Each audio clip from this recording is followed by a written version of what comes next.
the West Valley City Council meeting this evening. By way of a roll call, all members of the council are here this evening, and our opening ceremony tonight is brought to you in part by Councilman Corey Rushton. Thank you, Mayor. I'll make this one short, as this week I think the real civic ceremony will take place around West Valley City's renaming 2320 South to be Cesar Chavez Drive. And so look forward to those that attend that this Thursday, the program. But coming up on Labor Day, and with that dedication, I just decided I'd pull a quote from Mr. Chavez to lead us into a Pledge of Allegiance. And he noted that we, quote, "We cannot seek achievement for ourselves and forget about the progress and prosperity for our community. Our ambitions must be broad enough to include the aspirations and needs of others for their sakes and for our own." So please rise. I pledge allegiance to the flag of the United States of America and to the republic for which it stands, one nation, under God, indivisible, with liberty and justice for all.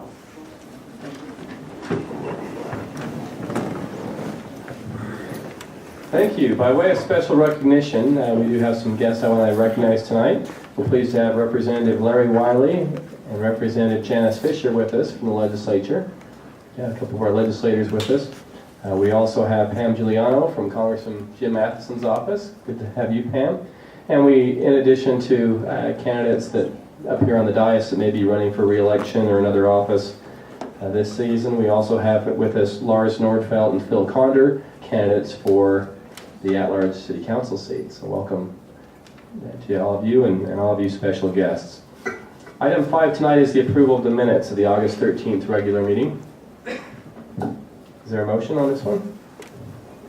Move for approval. Second. Thank you both. Any discussion? Okay, all in favor of approval of the minutes say aye. Aye. Appears to be unanimous. We have a special Employee of the Month presentation to make this evening, and Councilman Corey Rushton will be making that on our behalf. Corey? Thank you, Mayor. Today, the second most famous member of our West Valley Police Department is here. It's Officer Mike Lyons. Will stand for us, and I'll read the narrative which has earned you August 2013 Employee of the Month. It reads and was written by Jay Horner. It says, "On September 6, 2012, while working on telephonic duty, Officer Lyons was contacted about a deceased family member's information being used to obtain a loan. Officer Lyons attempted to contact the loan company, but the phone number was no longer in service. He continued his investigation to determine that the loan company was owned by Zest Cash, an internet company. He also contacted a fraud investigator with the local credit union where the money had been transferred to. Officer Lyons closed the case after finding all the available information at the time of the report.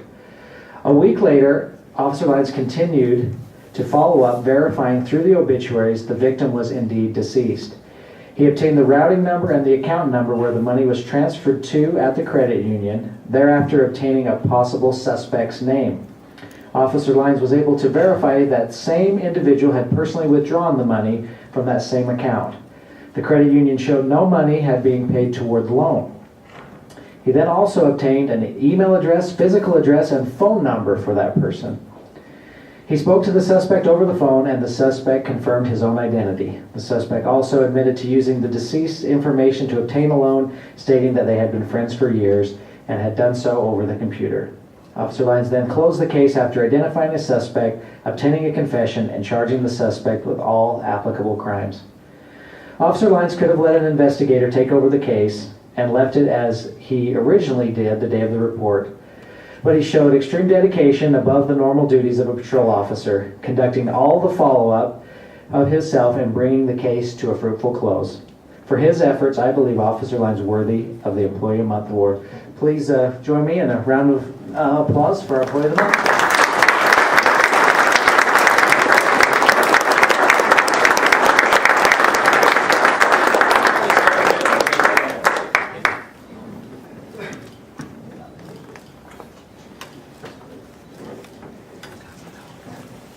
Here's that for you. Congratulations. Goodies, and if you want to turn around for the photo op. Spencer Young came and just said, like, he was concerned about proximity residents And then to the Mike, before you sit down, there's a microphone there. Why don't you tell us So maybe we should put high end. anything you want to, or tell us who's here supporting you tonight? I have my wife Brittany in the back and my two daughters, Lexi and Addie, that came with us. So appreciate it. Thank you. Great, thank you. Lexi and Addie.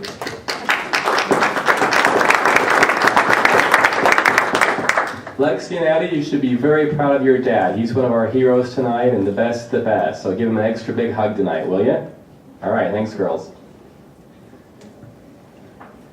Item 6B tonight is our Division of the Quarter Award, and Councilmember Steve Vincent will be presenting this on our behalf tonight.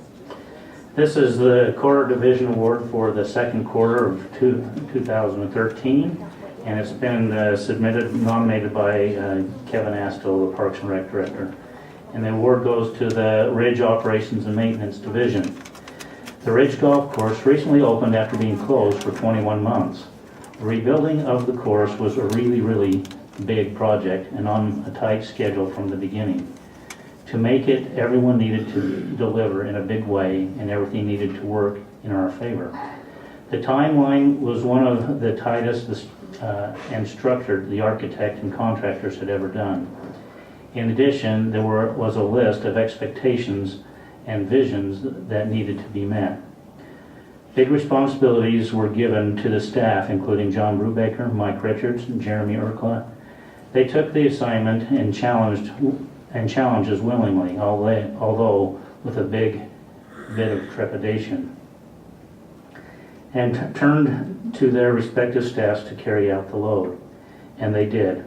Everyone stepped up in a very big way. Everyone went through unsolicited growing experiences and tested patience, teamwork, and understanding to their limits.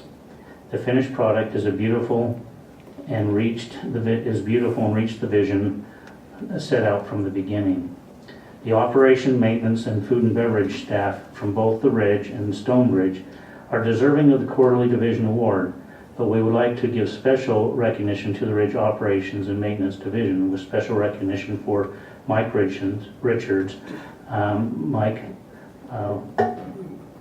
Lever, Jim Wadsworth, John Brubaker, Skylar Graves, Robert Winter, Janelle Allen, and Jeremy Urkla. Their hard work, dedication, and team attitude make all of them deserving of this recognition.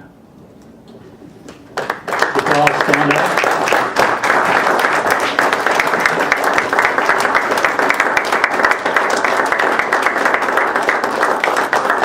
We would like to shake all of your hands.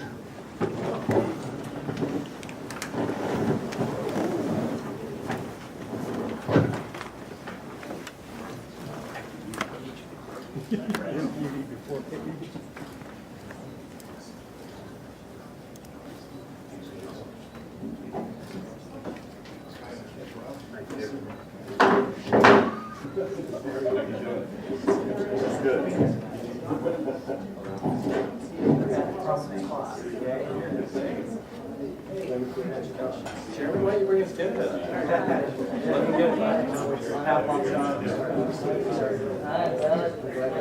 It's all over, huh?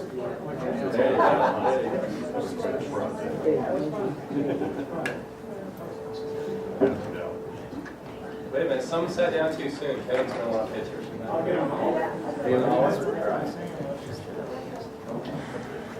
Just to know, we were up here before the meeting talking about Jeremy and his lunchtime emails, sending out all the delicious menus that they do for lunch, and encourage anybody to go up there for a lunch, even if they're not golfing. It's a good-looking group and a hard-working group, and we appreciate them so much. Sorry. Smile. Oh, They're still tired from the project. Yeah. technical difficulties. That's our plan. All right, thank you. Thank you.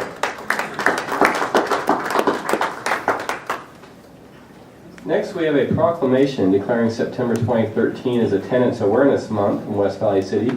Very appropriate with school starting, and appropriate that we have our professional educator, Dr. Don Christensen, read that on our behalf tonight. Thank you, Mayor. A proclamation declaring September 2013 as Attendance Awareness Month in West Valley City.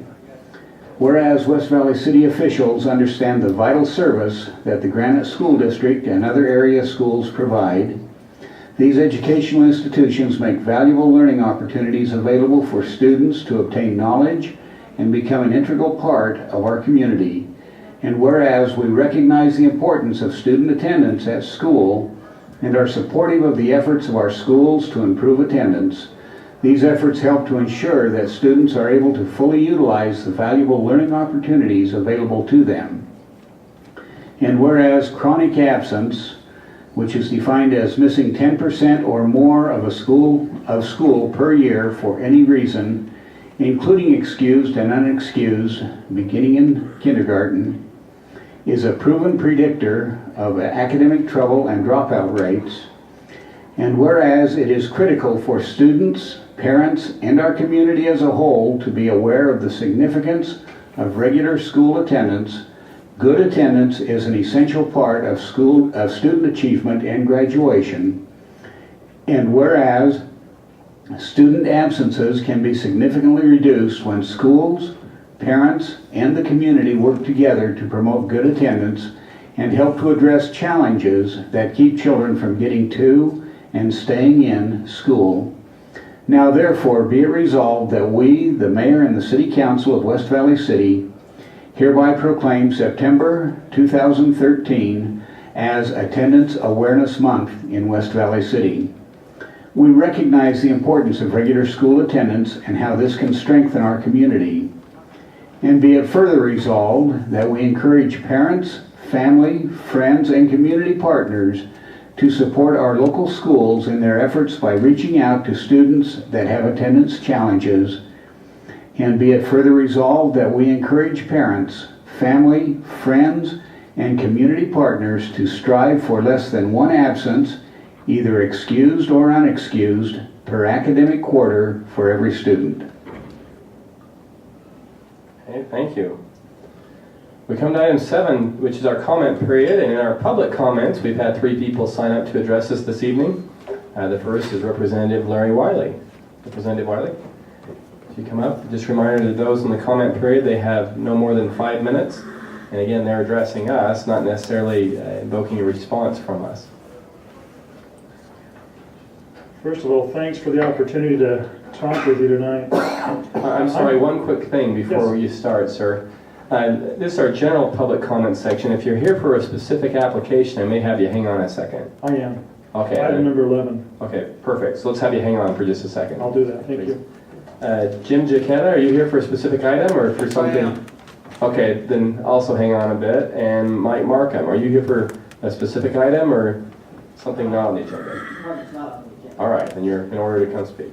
Mike Markham, 3008 Alice Circle. There was some talk last week on the dealing with code enforcement where some people think it should go to a complaint base. I don't think that'll work. That's what we had before. You complain about one person at one address. You don't complain about the person next door.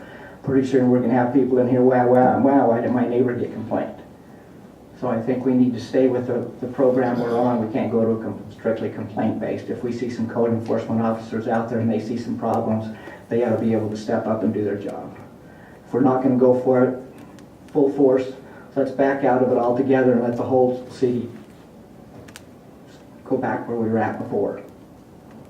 And I think we need to stay on top of code enforcement. We've made great strides in this city to clean things up. People think there's nobody out there checking on them anymore. They're not going to do anything.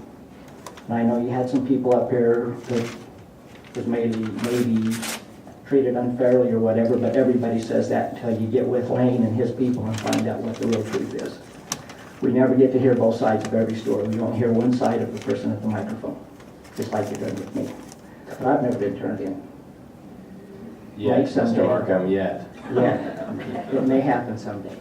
Anyway, thanks for listening and putting up with me. If you do, thanks. Thank you. We come to item 7B, our city manager comments. Mr. Pyle, anything today? I don't have anything tonight, sir. Thanks. Okay, 7C, city council comments. Any council members? Mr. Bueller? I do, thank you, Mayor. And I was going to comment on this anyway, and Mr. Markham, it was my comment that perhaps it should be complaint-based, and just so you know, it wasn't long before I'd reconsidered that myself. We did have 2 women in here last week who were worried about having received a courtesy notice. Each of them was directed to staff. Each of them contacted me later in this week and told me that they had received fair treatment and were resolving their problems through staff.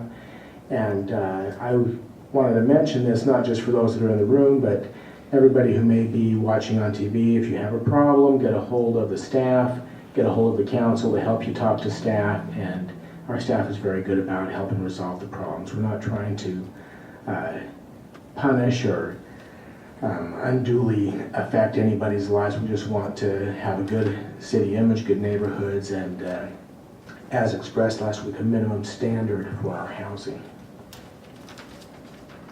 Okay, thank you. Any other comments from the council tonight? I have a comment. Mr. Markham, you've come to this microphone before to complain about a certain property on Lancer Way that used to be the site of an LES church. And that property owner struggled a little bit to keep that property looking to the standards that some would have. Just by way of information, we discussed in our study meeting today, that's becoming subdivided for a potential Lancer Cove Estates that you'll see on the agenda next week, and it's some good positive residential development there. So if you complain long enough and loud enough, all things get resolved, it seems. Thank you. So just an update there. Also, just by way of comments, those in the audience or viewing this online or at home may have heard our announcement earlier today of the new police chief, Lee Russo, and we are very pleased to have the new chief now announced and on the job, and we're very excited as a community and as a council, and we'll be formally considering the city manager's appointment of him on our agenda next week. But just wanted to mention that by way of announcement, and just congratulations to Mr. Pyle and Mr. Isaac and the HR team and all who have worked hard to get to this point with this appointment, as well as to Chief Schwimmer, who's been doing a terrific job in the interim through these past few months since March. So just kudos to the staff and congratulations to everybody on this momentous day. We come to item 8, which is public hearings regarding some specific applications. And here's where we'll hear from Mr. Wiley, Mr. Jaquetta, and others who have come to speak. The first one is application SV-3-2013 regarding the Hunter Cove subdivision. Mr. Pyle, if you could introduce this, please. Thank you, sir. In connection with the Mountain View Corridor project, UDOT has acquired property for the purpose of building either directly over that with the freeway and the highway system, or having that available for other purposes and needs. As part of that process, the application before us tonight would amend Phase 2 of the Hunter Cove subdivision. Lots number 208 through 214 and 217 through 225, and portions of Cranston Cove and Strickland Place at 5885 West and 4225 South. Okay, thank you. I'll now open the public hearing regarding this item. Has anyone come to speak on this application? Okay, seeing none, I close the public hearing on application SV-3-2013. Council, what's your pleasure with this one? Mayor, I'll move approval of ordinance 1336. Second. Okay, we have a motion and a second. Any discussion there? All in favor of approval, say aye. Aye. That passes unanimously. Item 8B, application SV-2-2013. Mr. Pyle? Thank you, sir. In conjunction with the same project, the Mountain View Corridor road project, but at a different location, UDOT is also requesting further amendments and vacations, and if I can describe those real quickly, these are at the Westridge Boulevard extension and 60th West. So we're proposing, or they're applying to vacate Westridge Boulevard, the extension, some slope easements that are adjacent to that, and a portion of 60th West. Okay, thank you. I'll now open the public hearing regarding this application, SV-2-2013. Is there anyone who's here to speak on that item? Okay, seeing none, I'll close the public hearing. Council, what's your pleasure here? Mayor, I'll move for approval of ordinance 1337. Second. Okay, thank you both. Any discussion? All in favor of approval, say aye. Aye. That one also appears to be unanimous. Resolution 13-125, Mr. Pyle. Thank you, sir. This resolution is an interlocal or proposed interlocal cooperation agreement between the city and Salt Lake County for the improvement of parks and recreation facilities for the benefit of the city and county residents. These include such projects as the master plan document towards the Pioneer Crossing Park, which we have looked at and worked with before. $200,000 towards Phase 2 of the Utah and Salt Lake Canal Trail, and $365,000 towards the building of the skate park in West Valley. Okay, thank you. Council, what's your pleasure on this one? Motion to approve resolution 13-125. Second. Okay, thank you both. Any discussion here? Where's our skate park guy? Jan? That's right, it's a victory for that. I'll tell you what else I'm excited about is those trails that the county is building along the canals. I was with my 12-year-old son Saturday doing a little bike ride, and we got up there to the Utah and Salt Lake Canal and rode there along the nice paved trail that the county has behind Academy Park Elementary and Kennedy Junior High. And then once we crossed 48, then it was gravel because the trail's not in yet. But as we go behind Wood Ledge and all the way to Hunter High, so this will be good to get that pay for the many people who enjoy that amenity. We have a motion and a second. All in favor of approving 13-125, say aye. Aye. And it also appears to be unanimous. 126, Mr. Pyle.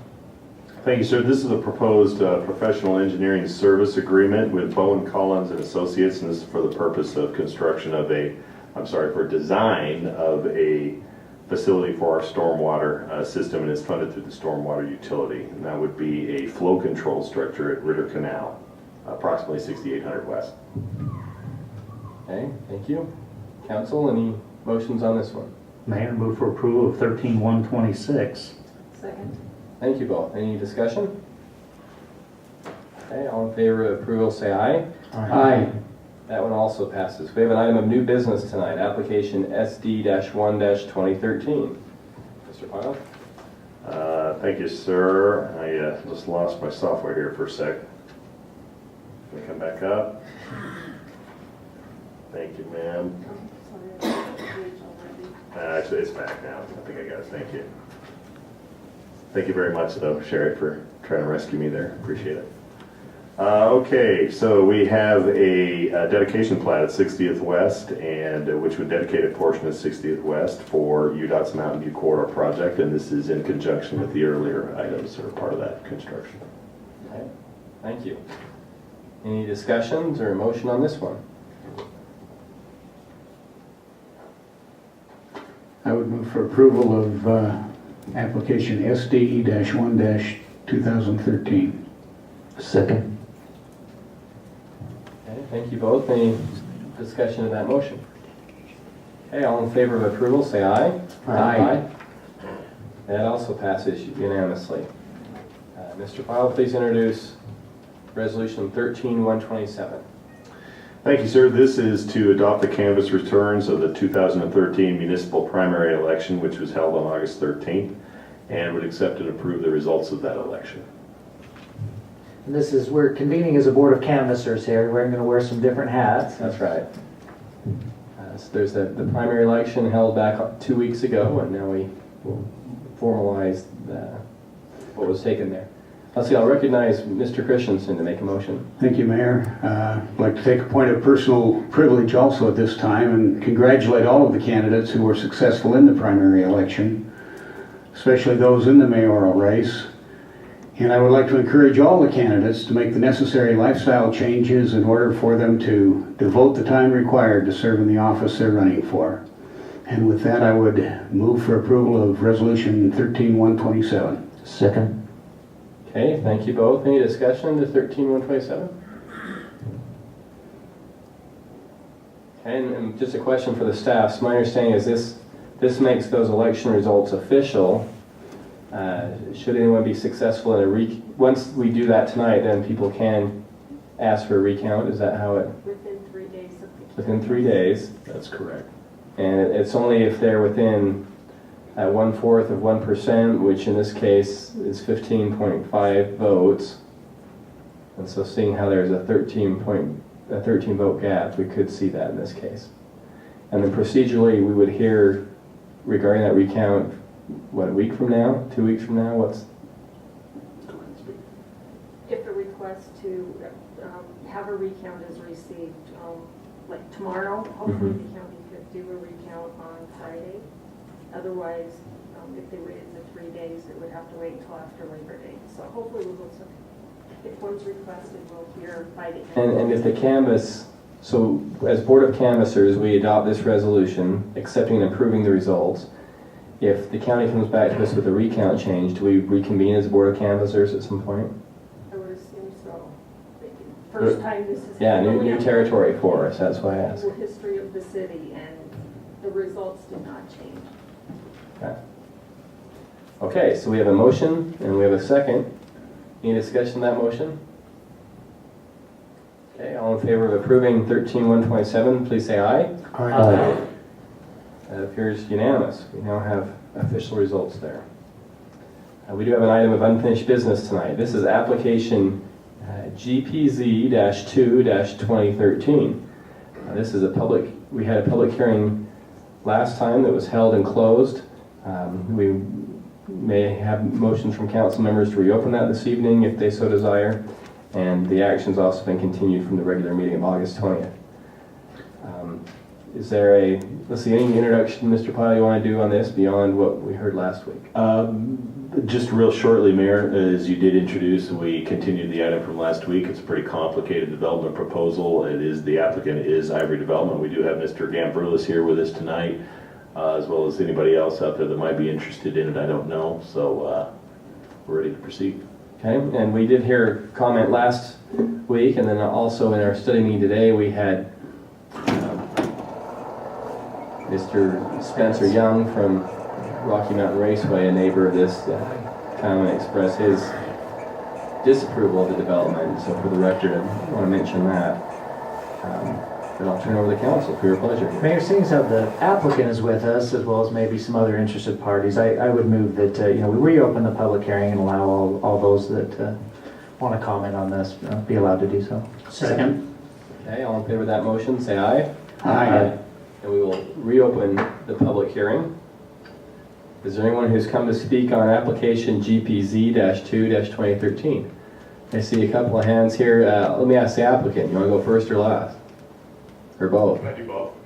Typically, we do allow that, so come forward and then we'll let others speak, and if they bring up some issues, you can maybe address those in some concluding remarks. I'll be brief, and then I'll just reserve some time at the end in case there's something comes up. But first off, I wanted to thank you for continuing this. We had a mix-up internally, and so once every 20 years or so, I'll miss a meeting. But I apologize for that, but thank you for continuing this item.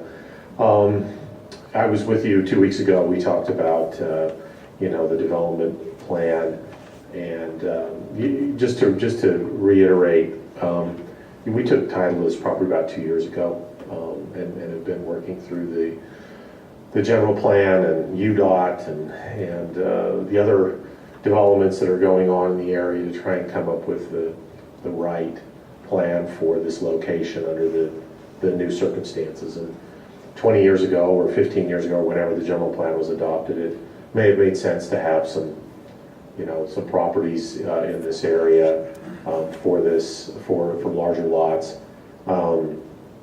Not only has the area changed significantly because of the imminent arrival of the Mountain View corridor, but the lifestyles have changed significantly as well, and we just believe that the best thing for this property is a development plan that's similar to the one that we've proposed, and under normal circumstances we would just come in with a general plan application rezone.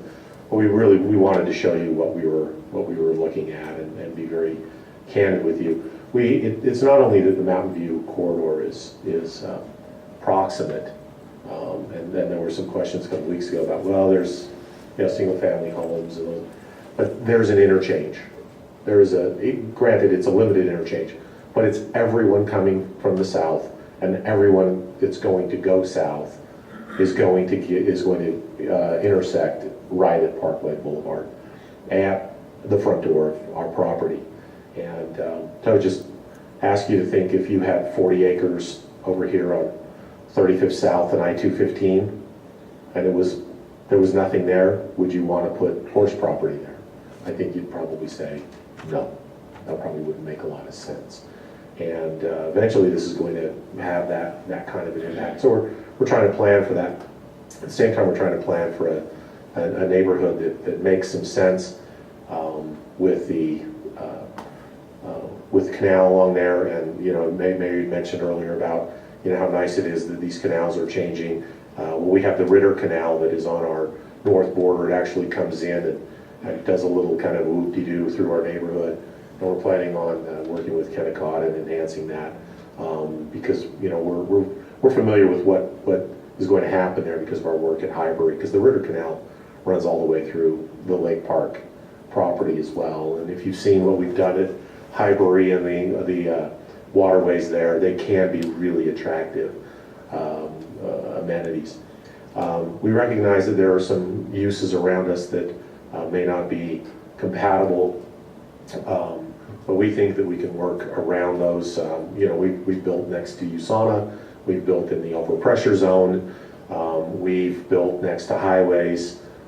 So I think that we can make some accommodation for that. I understand that the Rocky Mountain Raceway is there. We recognize that. We are nothing if not cognizant of people's property rights. It's something that we believe in very strongly, and we don't want to do anything that's going to impact their property rights. But I'd have to ask you, if not our plan, then what? Then large lots on the state homes next to the Rocky Mountain Raceway? I mean, if not our plan, then what? If not, some multifamily next to the freeway interchange, then what? Large homes, large estate lots, it just doesn't make sense. So we will be good neighbors. We will be a good corporate citizen. I believe that we have the resume in your city and throughout the valley that we can mitigate those potential negative impacts for our residents and also for our surrounding neighbors.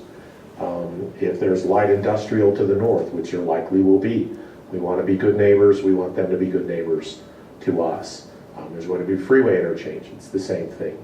But all the way down to the west, there's substantially more property that's also zoned for and master planned for large lot single family. And I just don't think that that's really the development scheme for this area in the future. So I'd be happy to answer any questions that may come up after the public comment period. And again, thank you for your time tonight. Great, thank you, Mr. Gambrilis. I saw Representative Wiley.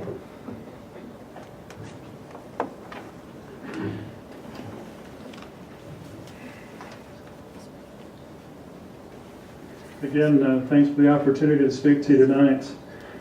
I just want to touch on some of the comments that was made by the previous speaker here and lifestyle changes. I think for us who've been involved with West Valley City all of our lives, we lived in a community that is the way it is. And I grew up in an area that was totally open, vast. We've got some high-density housing that's gone in, and I really kind of cringe every time I see that because it just doesn't fit into my neighborhood. He talked about property rights. He talks as though he's going to live there. And I almost guarantee he's not going to live there. He lives probably somewhere else in the valley that doesn't have to experience the noises of a raceway, the noises of a freeway, interchanges and so forth. I think he's overlooking that one important point there. Good neighbor, sure. I mean, he's here to further the company, to make it possible to have his company build homes in this plot of land. I mean, I applaud that, but I think he's addressing the wrong issues at the wrong time. I think it's awfully important that West Valley, the planning department, manages open space wisely. I understand right now it's agricultural, it's like a 1 acre lot, I think last speaker mentioned you get to an interchange. What do you want to see? You want to see horses? You want to see houses? You know, my heritage here in the valley, I'd much rather see horses. I'd much rather see cows than I would houses, high-density housing. It just does not make sense. It's not inviting to somebody coming into the community to see urban sprawl. You want to see open space. You want to see agriculture. You want to see farms. You want to see animals and so forth roaming. One thing that, as a legislator, that I've experienced in my 9 years of the legislature is some of these developments may not look like a problem now, but long term they turn into a problem. And I'll give you a couple examples here. Eagle Mountain abuts Camp Williams to the south. And the problems, it's inherent every year. There's always one or two that come in and complain about the noise at Camp Williams, the guns at night, the practices, the artillery and what have you. And they want us to do something about that. I struggle with that. I mean, people maybe don't understand that when they buy a piece of property up against a, well, in this case, you know, I'm speaking, you know, for Rocky Mountain Raceway, which as I was growing up, it was the Bonneville Raceway, Bonneville Racetrack. I mean, you drove forever from where I lived to get there, but when you got there, you were out in the open. Noise wasn't a big deal. So I guess the long-term issue here becomes that once we get high-density housing in and around this raceway, and this is a matter of time before we choke out a raceway that's a legacy within our state, and it happens to be in West Valley City, which I think is something that's an asset. We need to keep that. Harriman, again, Camp Williams, the issue with Harriman up against the Camp Williams, we have problems there. Salt Lake City Airport, you know, we have several years ago, Salt Lake City bought the property south of the runways because of the noise issue. They have overlays that require homes that are built within a certain distance of the airport. They can't have swamp coolers. They have to have refrigerant type coolers because of the noise intake from the swamp coolers. So there again, I applaud the Ivory Group. I've worked with them over the years. The good work they do, but there again, it's self-serving. And I think the commission, the council need to look at these issues, not on a short term. It's going to be nice to have new homes out there, but long-term effects that's going to affect everybody in an adverse way. I don't, 10,000 square feet, I guess, R1 10,000, to me is real small. But I fear that allowing something to be rezoned to such a small area is going to create problems, not only with sound, but problems with blights, with ghettos, if you will. So with that, I speak in opposition to, and speaking on behalf of my constituents in that area, the west side of District 31, I think this needs to be looked at seriously and carefully. And some of these issues need to be looked at to where everybody understands, even if it's just a matter of, if you do build out there, that people who buy those homes agree that what they're buying is not what it seems to be. Because if you buy a house in the fall or early spring, it's not a problem. It's the summer months when we have the raceway going full bore that it becomes a problem. And that's when you're going to be inundated with all kinds of concerns and questions as to why we allow such a occupancy to be out there. So with that, I'd encourage your support to at least table this and look at it for further study, or disapprove it totally. Thank you. Okay, thank you, Representative Wiley. Let's see, Jim Giacetta also wanted to speak on this, I understand.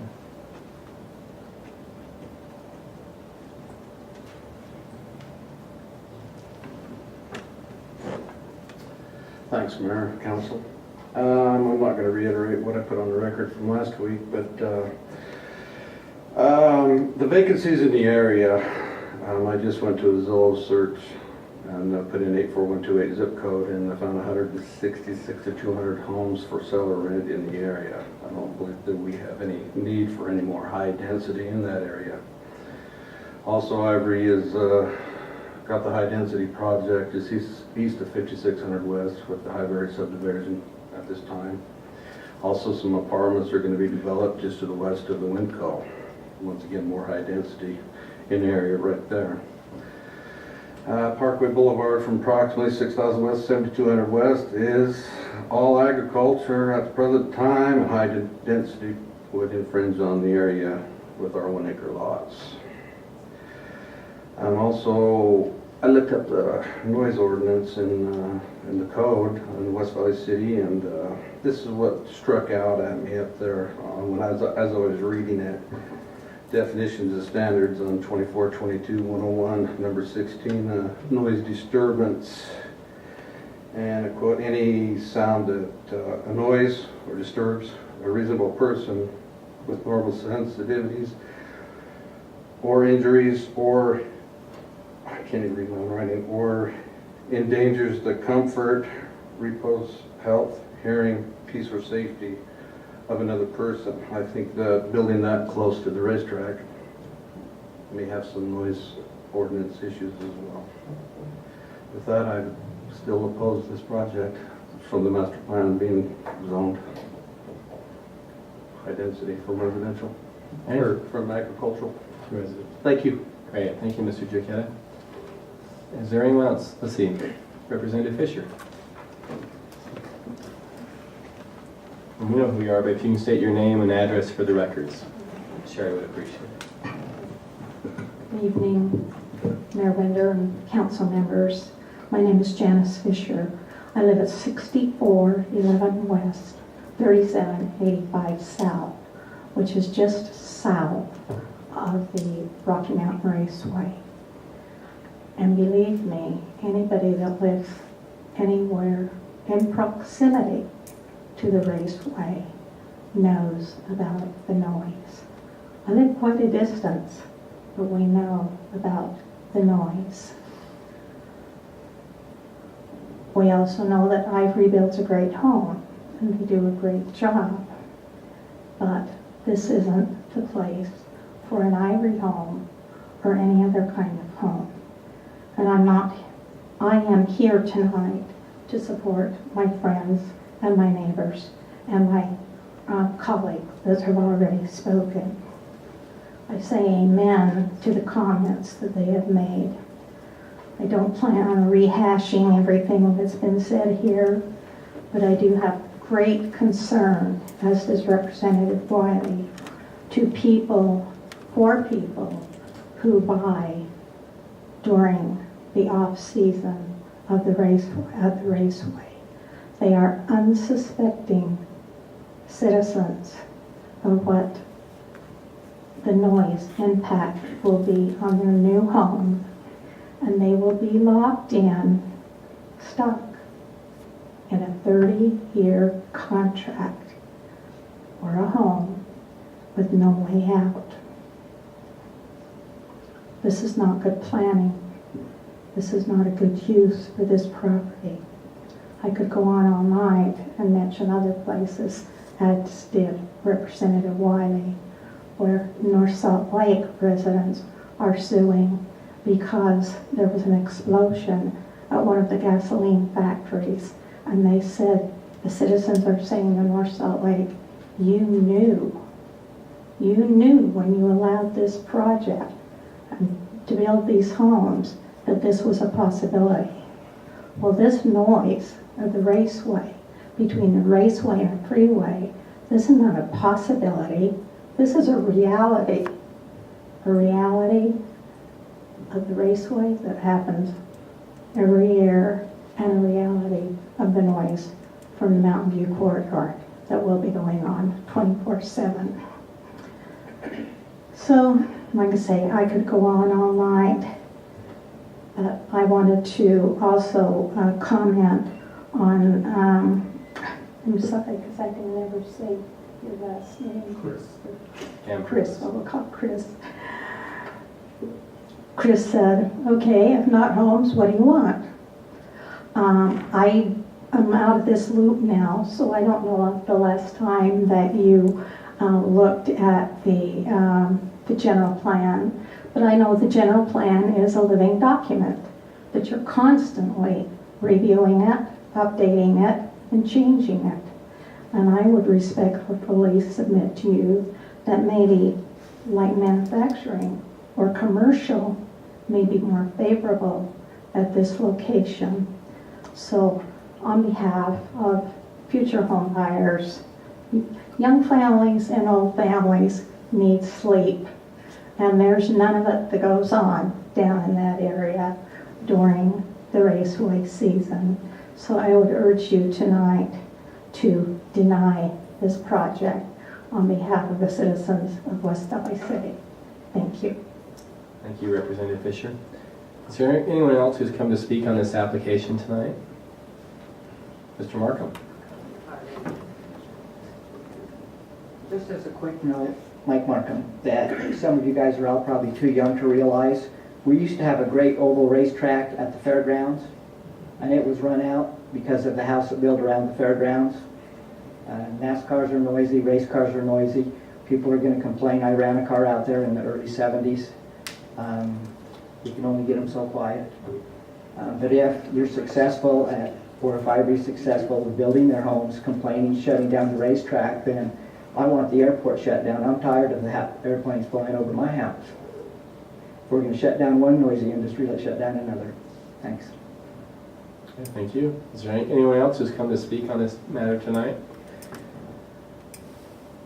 Okay, then I will close the public hearing for application GPZ-2- Mayor. Oh, Mr. Camperou. but before I close it, we'll, as we mentioned earlier, we'll let the applicant have a few final thoughts. Thank you.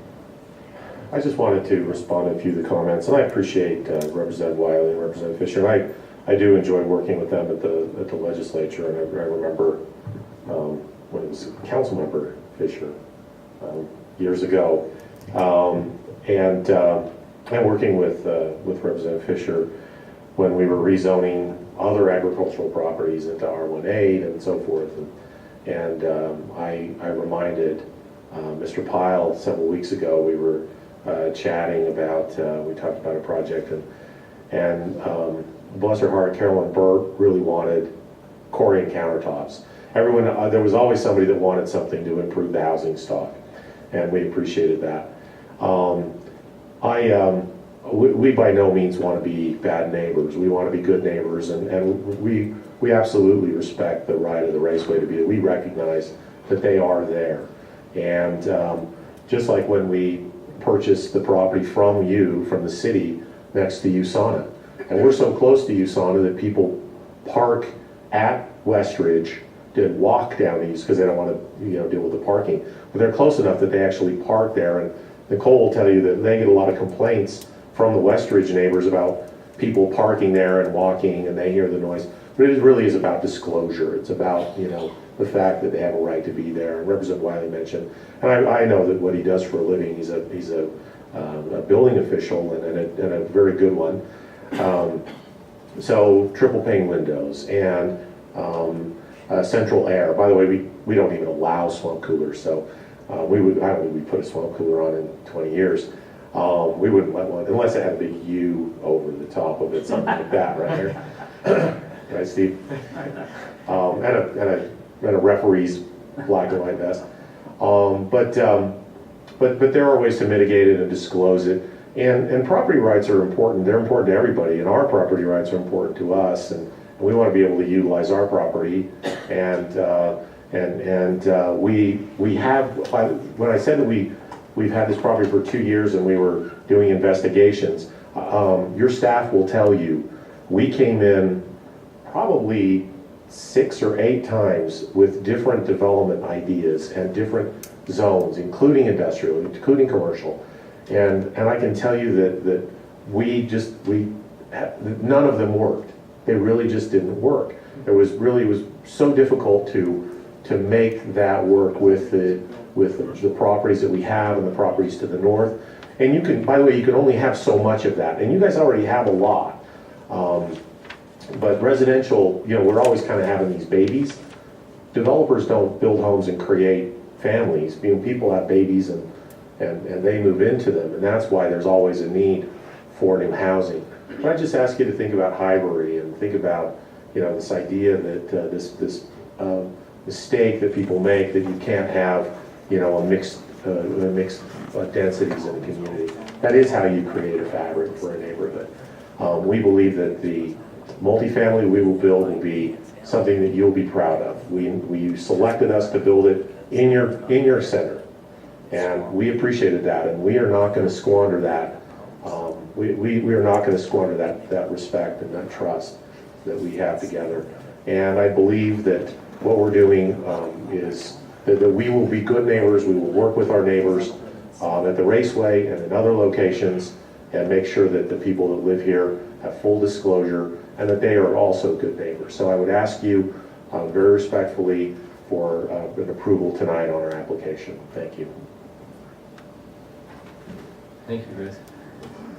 Let's see, I see one other person who wants to speak. Hey, Mike, can I Yeah. just make You need to come to the microphone, Mr. Sudbury. I'm Mick Sudbury, live out in Magna, Please state your address. 8042 West Coon Canyon Way, Magna. Thank you. That ground that they're talking about was owned by Holmes Homes, and I do all Holmes. No matter what. Okay, Kennecott, but Holmes by, so that's not. But anyhow, them houses, them 5 townhomes right there, right west of Winco. I clean them homes because that's what I have, a cleaning company, and there's swampy, really. I mean, the smell from the dump is just unbelievable for down there. And like I said, I've talked to a couple people that's actually lived down there, and they said they've got flies constantly in their house on a regular basis. So that's my comment. All right, thank you. So like, this could be a different property though? Yes. It's not right there. We don't warranty against flies. No warranty against flies, okay. With that, I will now close the public comment period for this application and turn it over to the council for their consideration. Mayor, I'd just like to make one point before the council gets into their deliberations, as we had the proprietors of the Rocky Mountain Raceway there, and a lot of this conversation tonight is revolved around the Rocky Mountain Raceway. And I'm not speaking for or against anything, the application at this point, but I just want to make sure that as a council, I want to make this point to the council for your consideration, because, I'm looking forward to the discussion and the debate and working through this process on this. But I just hope that it doesn't revolve around the Raceway, because nobody ever told me when the Raceway became, with all due respect to everybody's talk on it, to where, I understand the practical objection to it and what would happen if I lived down there and that. But just as a matter of strict policy, I never got the memo from when the Rocky Mountain Raceway was a sacred cow in the city, that we're supposed to plan, that it's the bright center of West Valley City's universe, and every neighboring property owner for 10 miles or within earshot, needs to, conform to what they're doing. I mean, every land use thing that you read going back, years and years and years, where towns used to in New England used to zone basically around a mill or something, and the mills are long gone. And I wanted to be Mr. Markin made the point that things come and go. I'm not going to plan this city based around a Raceway. I want to plan it around the best possible use, for the property. That being said, I hope we can kind of stay away from, the Raceway, because to me the Raceway is a minor kind of moot point to the overall larger discussion that was brought up, the neighborhood, of how this neighborhood does fit in with the fabric and the city, the community, and there's arguments, either way on that. But I just hope that doesn't become a reason for a decision or the vote. That's all I'd like to say. So. Okay. Other comments on this application? I'd just like to make a comment also. As we were talking about the Raceway and the sound level and everything else, I thought of the houses up off of, I think it's 56th or 62nd and Airport Road, and how many multi-unit housing developments went in there right next to the airport. What used to be called Airport Number 2 there at the south end of Kearns. I don't know how many complaints came in to the county after that, or because of people moving in there or not, but I noticed there's a lot of housing right around the airport, and it's still a functioning airport. And that has, having a grandson who does sleep through all the main events out at Rocky Mountain in the stands and has for 12 years, I realize the sound. I realize the noise factor. But that can be mitigated through windows, everything else. And so I think we can look at that and mitigate that through other areas.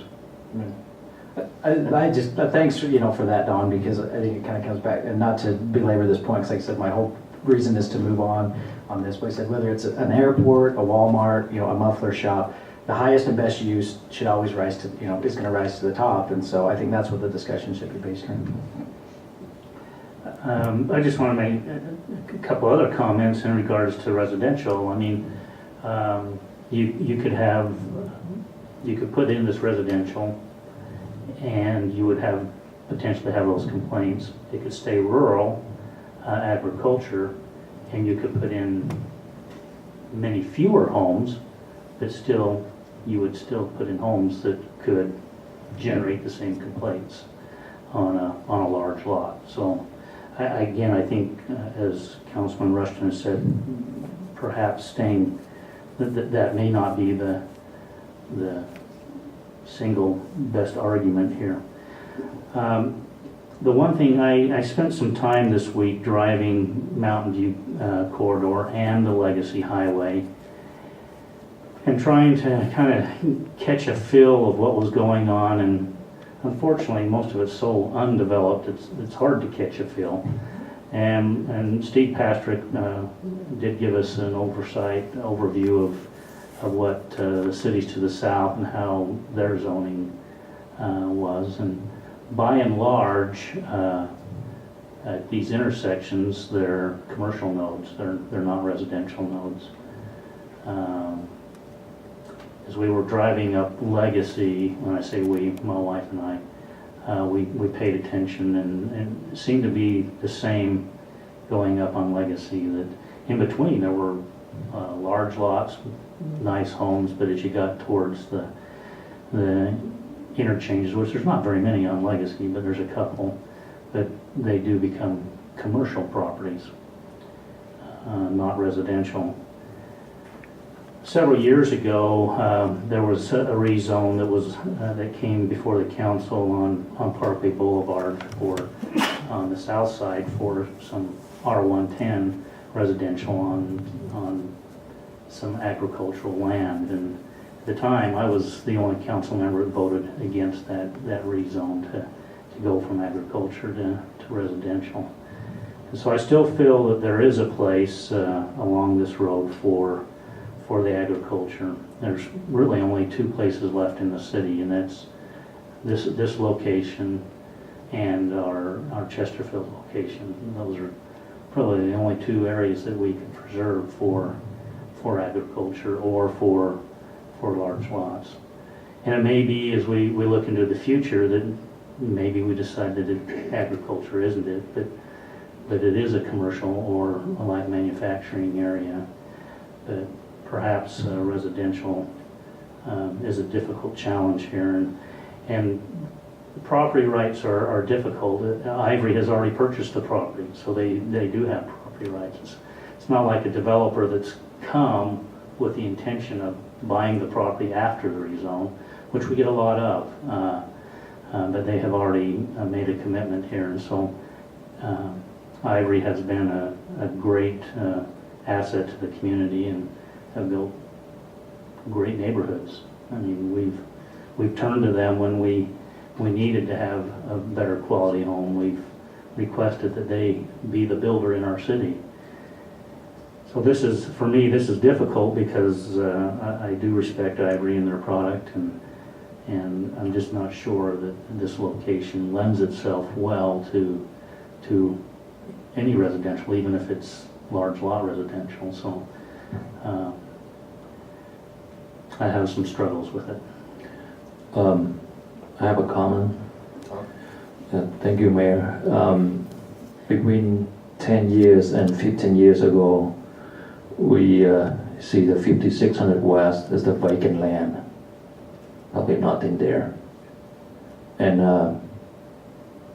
I was not here at that time, but probably a lot of people came up here and against to put the commercial area in that area.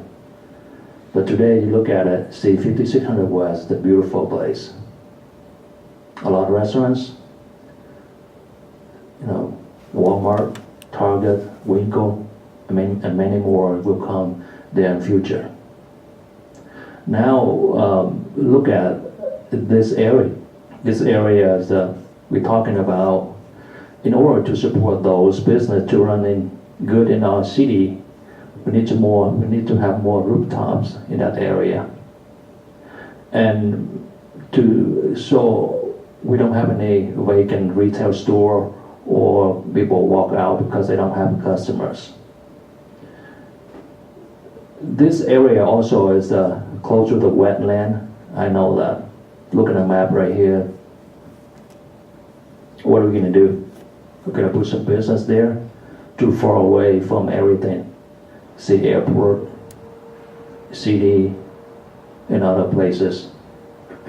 And the thing is, I was in that area about a month ago, or probably 6 weeks ago. I talked to people when I was running for mayor.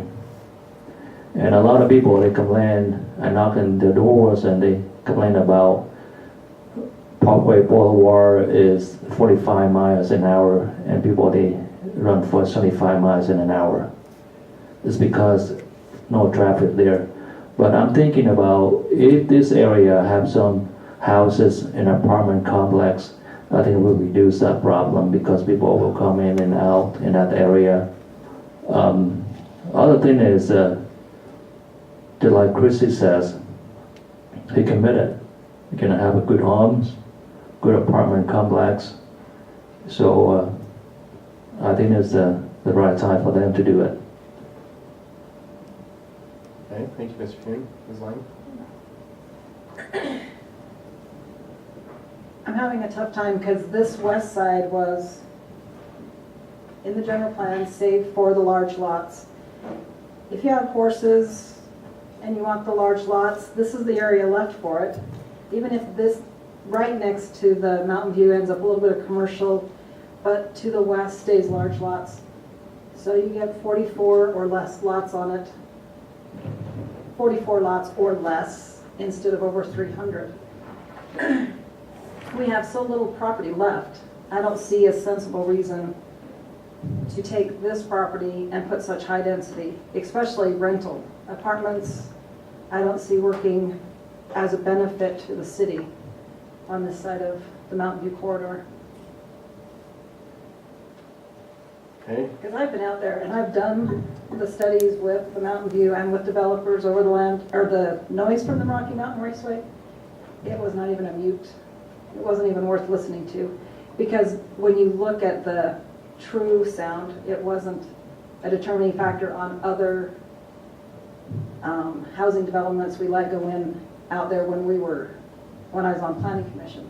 So to me, that's not even a contributing factor. To me, it's a land use and the density in that area. Okay, other thoughts?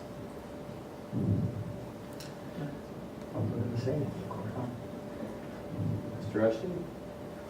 You? Any other thoughts or emotion? I have some thoughts to say.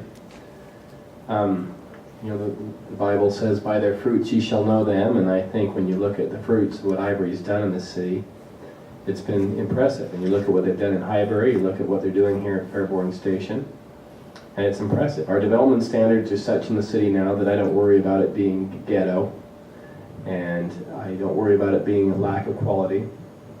I do worry about having single-family homes right next to a freeway interchange. And when Mr. Dambrilla says, if not this, then what? I think it begs a very good question. And to just say, let's leave it horse property, or let's have single-family homes with larger lots so that there's more complaints from raceway noise doesn't make sense to me either. I think when you look at good land use, having higher density closer to a busy freeway and then transitioning into single-family homes closer there to the wetlands is sound policy. And I think having I'm not afraid of density. I think that the rooftops, as Councilmember Hume mentioned, is supporting those businesses on 56 West. With it being as close to 201, you don't have a lot of those cars going through neighborhood streets. They get on the freeway and off to work they go. It's also potential residential for the business park and lake park, so I see a lot of advantages with it. If there's some things we need to tweak with this design, I would encourage our colleagues, rather than just voting it down, to perhaps table it and we get with the developer and make some additional tweaks. Because I don't think it's fair to just say, nope, sorry, and shut it down without any additional guidance or input. So I'm confident that Ivory has done and will continue to do quality projects, and I think a quality project here, both the multifamily and single family side, can be achieved and can alleviate a lot of the concerns that were brought up here tonight. Are there any other comments or a motion? I'll go then. See if you can, I guess, follow my logic step to step. Makes sense to me, but we'll see if I can explain it out. I guess I will just start off by echoing the great partnership that Ivory Homes has been in our community. What a great asset and a good showpiece for how to do things and how to do things right. And without them, our city would be a much different place. There's no doubt about it. And I think with all partnerships, or with in this case, I'll call it a relationship. I guess I'm going to start off into the "it's not you, it's me" speech, and because I look at this and the development and kind of pull it out and look at it under the microscope, and it's good looking. It's some nice apartments, some nice 10,000 square foot homes, and it's kind of the why not? And I know that people have brought up, and the applicants brought up that the planning commission, as well as some of our city council talks. It's the question that the mayor just restated. If not this, what? Because it seems like when we talk about this property, we talk in circles, and it just keeps going in this spiral, and it circles and circles without resolution. Which I think brings me to the single most important point of this whole thing is that when we had the planning commission into the city council study meeting about 6 months ago, the main topic of discussion was this area of our city, and the planning commissioners weighed in and we weighed in, and really and honestly, to get into the it's not you, it's me talk, is that we really didn't finish that task. There's a lot of strong opinions on it should be this, it shouldn't be this, maybe we ought to try this, how about that? And there really wasn't a cohesive vision that came from it. And so by not completing that task, it puts me in a real bind and in the corner, because I don't want to look at this as just this applicant in this spot in this corner, because as was stated, this affects really our whole city. This affects from Chesterfield up to Sunset Hills, and really a zone change of this magnitude from the agriculture and the low density housing into high density housing and single family housing, is a major step that just doesn't affect this piece, and it just doesn't affect the neighboring pieces. I mean, this affects the whole city. This is the whole city from Chesterfield to Sunset Hills, and I think that's why we get talking in circles, because in a lot of ways this makes sense for this piece. I mean, in a lot of ways I agree with that, saying on freeway interchange and some of this, and then I start thinking of all the other things, and I get going in the circle, and just the big swirling circle. So after I've gone in the swirl for a while, I think it comes back to the general plan. And this is the exact reason why the legislature's laid out why we have a general plan. It's so we don't just step into slippery slopes. It's to make us look at the whole big picture and to stay away from kind of some unintended consequences when we're just in the moment and just looking at a single piece and a single application.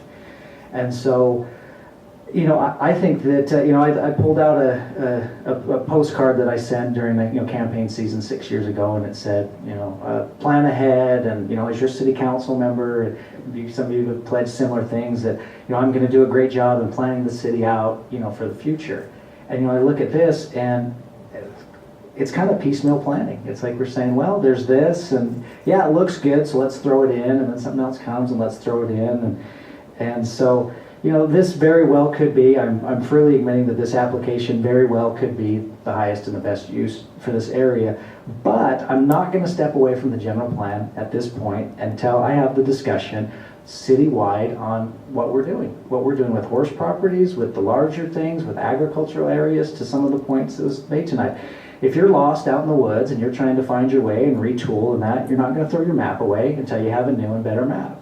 And so, you know, I'm not ready to step away from our general plan at this point. And so, you know, that way I guess I'm inclined to deny the application, you know, tonight, and really, I guess, urge my colleagues in the city council on that, you know, we need to have some hard discussions on, you know, where our horse property is going to be, where our large lots are going to be, where, you know, what are we going to do on freeways, and really get the whole plan of the city together. And so when applications do come in, that, you know, we're ready and equipped to handle them. And like I said, again, it just, to me, it goes back to the general plan of, this is why we have them, is to keep us out of, to help guide us during these tough situations when we're going in swirls. And so I'm just going to say, I'm going to be inclined to deny this, and just for the time being, stick with our general plan. Okay. Any other comments or a motion? I would make a comment now, and you know, the plan is general, and I agree with what Mr. Russian said, that we need a review of that plan, and we need to not take things away without perhaps deciding whether they should disappear entirely or putting them somewhere else. And there's not a lot that we can not a lot of pieces that we're still maybe allowed to move. But I want to talk about property rights for a minute. You know, I'm really opposed to looking at somebody's property and thinking that we ought to change the general plan or the zoning on that property because we think we have a better use for it. But in this case, this property was purchased knowing what it is, and it should remain what it is unless we modify the general plan of the city, not the general plan of these 40 acres, to something different. And for that reason, as much as I appreciate Ivory and respect their work, I again have looking at the project itself. I like parts of it better than other parts, but I hate to just stick it here where it doesn't belong. I think the Planning Commission did the right thing. They're supposed to follow the general plan, and really so are we. And if we don't like the general plan, we ought to look at the general plan in the large sense and change it. Okay, any other comments? I would say as a comment to that, it sounds like there's some consensus among the council to direct our staff to maybe take a look at the general plan and updating it in some areas, because when this was made, the Mountain View corridor implications weren't fully known, and regardless of what happens with the vote tonight, with this application tonight, it probably behooves us as a city to look at that general plan, because we've heard in a number of cases, I shouldn't say this excuse, because there's some merit to it, but this excuse why we're not approving things is because of this sacred general plan. Well, we need to look at that general plan, and any objections if we direct the staff to do that? Is that a fair request? No, I mean, like I said, I think it's something that we started with our annual Planning Commission plan, and I think we were so happy to see the planning commissioners and that we just kind of smiled and when the food was good. Yeah, and laughed and really didn't complete the task. Okay, back to the topic at hand. Any additional discussion or motion anyone would like to make tonight? Ms. Lang? First off, I want to make sure that Ivory knows, we do know you build a quality project, and you have added a lot to the city, but I just don't think this is the right project for this area. So that being said, on application GPZ 2-2013, I move for denial. Okay, we have a motion. Do we have a second? Okay, this motion. Second. almost died, for lack of a second. Just, I'm reading this, and this is the application, and there's 2 action items, so I just, kind of as a matter of procedure, I don't know. So procedurally, we have to take up ordinance 1333 first and then 1334. So your motion is to deny 1333. 1333, which is to amend the general plan from rural residential to very high. Okay, we have a motion and a second to deny 1333. Is there any discussion of this motion? All had a chance, I think, to express our feelings here. Let's do a roll call vote tonight. Mr. Vincent? Yes. Mrs. Lang? Yes. Mr. Bueller? Aye. Mr. Hume? No. Mr. Rushton? Aye. Mr. Christensen? Aye. Mayor Linder? No. Okay, looks like the ayes have it 5-2 in favor of denying ordinance 1333. We have 1334 for your consideration tonight.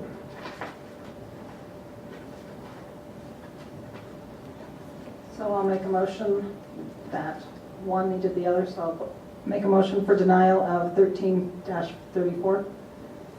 Second? Okay, we have a motion and a second. Any discussion of this motion? Okay. Although, as I expressed on the record, I'm in favor of this project, I am going to vote in favor of that motion to deny 1334, just because it doesn't make sense to amend the zoning if we didn't amend the general plan. So, to be consistent there. People wonder why I flipped there. Any other discussion? Okay, let's do a roll call vote again. On this one again, this is, if you say aye, you're voting to deny 1334. Mr. Vincent? Yes. Mrs. Lang? Yes. Yes. Mr. Bueller? Aye. Mr. Hume? No. Mr. Rushton? Aye. Mr. Christensen? Aye. Mayor Linder? Aye. So the ayes have it, and 1334 is denied. We come to item 12 tonight. Any need for executive session from anybody? Okay, we come to item 13, which is to adjourn the formal